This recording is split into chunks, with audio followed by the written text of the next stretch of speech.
Well, I am thrilled to be joined here in Studio 61 by two incredible young men. Herr and Brayden Whipple, the 2025 Blood Cancer United Student Visionaries of the Year winners.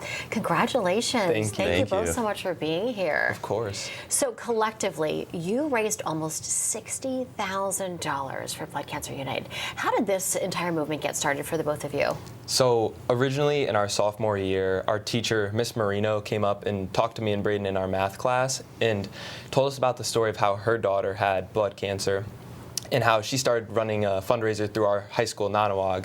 And she said that me and Brayden would have a perfect skill set for this.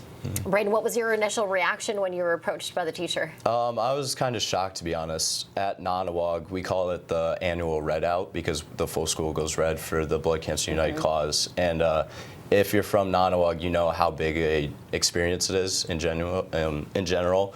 So to be able to lead something like that kind of brought shock to Billy and I and all.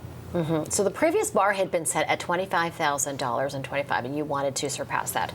Yeah, our original goal, we thought $25,000 would be a good amount to go for, and we really did want to surpass that. So what was the campaign like?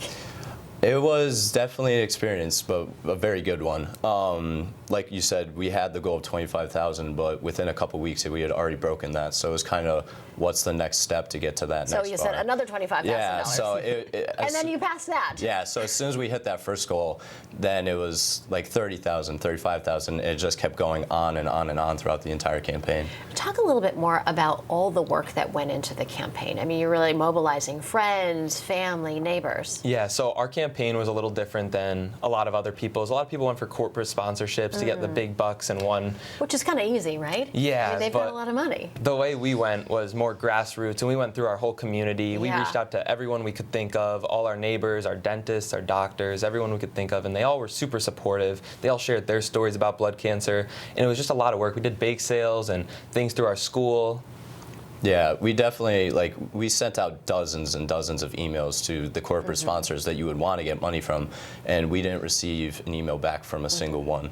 So that's kind of the turning point where we knew it was going to be a grass-fed kind of community roots or fundraiser and all.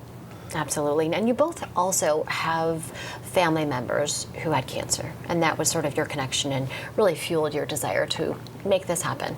Yeah, my Aunt Lori passed away from cancer right before I was selected to actually run the campaign, and that kind of fueled me to want to do something that was bigger than me and actually work to find a way to make people that have cancer have an easier time. And Brayden. Yeah, and on my side of the family, one of my great-grandparents on my mom's side, she passed away from blood cancer, actually, and as the campaign was going on, we learned more about her diagnosis, so it was kind of a kind of bonding moment for our family and all.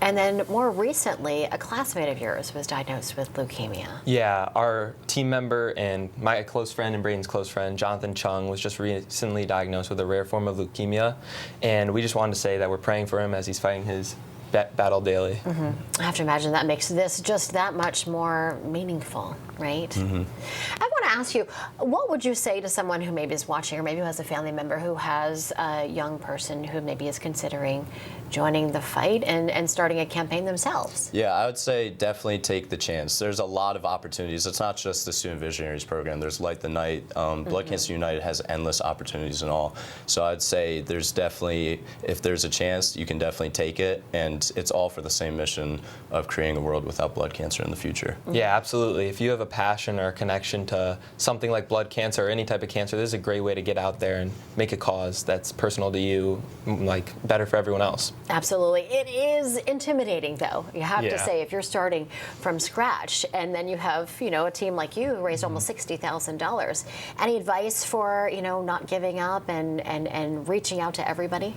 Definitely just have yourself supported with people that really care about you. I would say that's super important, and it's just really important that you know that this money's going to a great cause. It's not about winning, it's about supporting blood cancer. Everybody wins, right? Because Blood Cancer United does so much for families and people who are dealing with blood cancers. Congratulations to the both of you. Thank you. What an awesome job. I'm so happy you guys were able to come on the show and share your story and hopefully inspire others as well. Thank you very much. Thank you so much. Congrats again. Thank you.